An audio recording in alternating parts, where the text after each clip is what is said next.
Protect metal from rusting. You can coat with a paint so it can act as a barrier between the water and the iron. But the iron part is under the water. It's harder to maintain because the boat will constantly hit by the rock and sand and cause scratch and will leaching of this chemical. And usually this method can use it for the small boat, but not for the big ship, for small boat only. On this picture, iron can coat it. The top picture, it coat it with a tin. The bottom picture, the iron coating with zinc, a more reactive metal. And they both tin on the outer layer of the iron. It forms a protective layer. Bottom picture, zinc on the outer layer of the iron also form the protective layer. Let's start off with the top one. This one is very often we have it on our can that we buy from the supermarket. That is cheap and disposable. Once we open up the can, finish the food, we throw that away.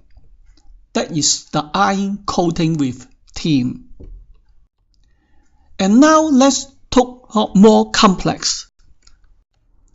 However, if this tin layer, you scratch it, and the inner layer of the iron will expose, and the oxygen will attack, and the iron will start rusting. And now let's look on bottom picture.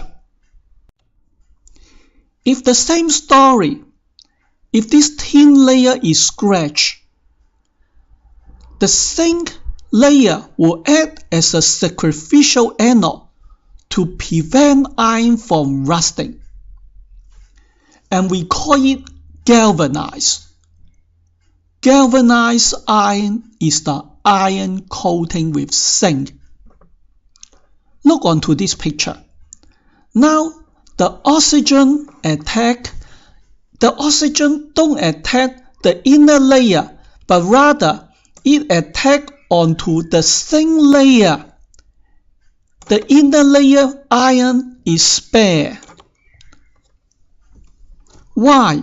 Let's explain. Now let's look onto the standard reduction potential for both.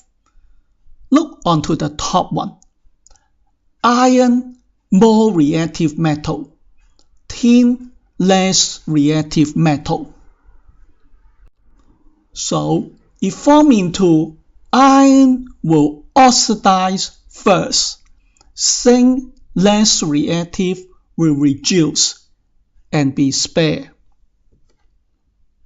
So on the top picture, iron will first oxidize, then tin. Look on bottom picture.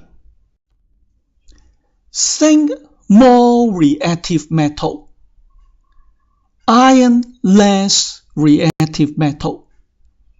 So zinc will first oxidize and iron will be reduced. As early rule, more reactive metal first oxidize. Oxidize means rusting. Less reactive metal will be spare.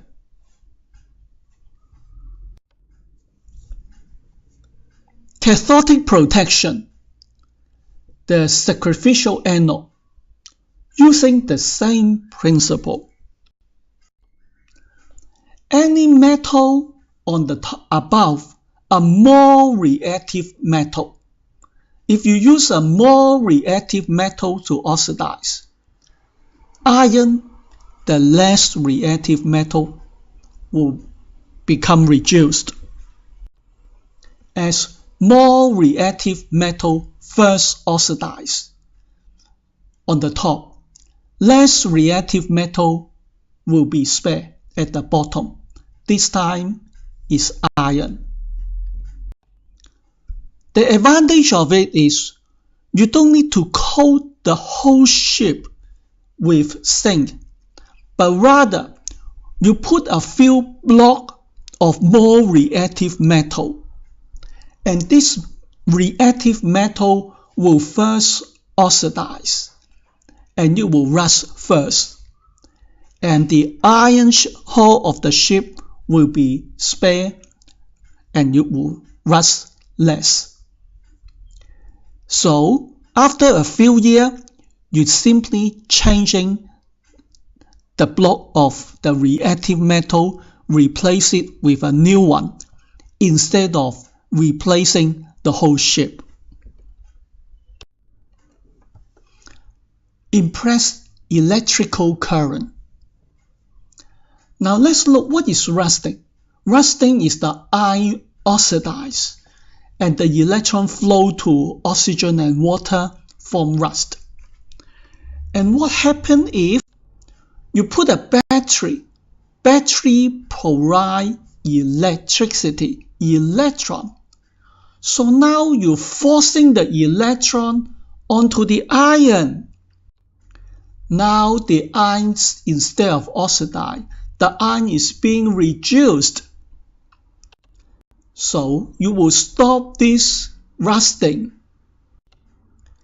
So nowadays, ship, they can put a tiny battery so that you can provide small electricity current onto the bottom of the ship hull, so which can reverse the rusting, can reduce the rusting, and make the ship last much longer. If iron alloy with chromium nickel, it forms a stable protective oxide layer. This is a palliative, and it will prevent rusting. As a chromium nickel steel is stainless steel. Stainless steel. So when stainless steel, you have a bit of a scratch, they will form a layer, and you will stop further rusting. And this is the most ideal situation. But however, stainless steel are expensive, and it is too expensive to make it into a ship or even a car. They're too expensive. Now technology, on the bottom picture, they have a way. The chromium and the nickel iron, they bombard it onto the steel surface at high temperature, and this chromium nickel will melt and form a layer, and this corrosion resistant layer, and it is more cost effective. Look onto the picture. This iron, once they make this iron, then they burn it with the chromium and nickel. So this chromium nickel will form an iron layer onto the surface. And so basically, you bombard this chromium and the nickel iron onto the iron surface instead of to build a whole stainless steel iron. And this way, it will be cost effective, and you will have this stainless steel effect which cover up onto the outer layer of the iron.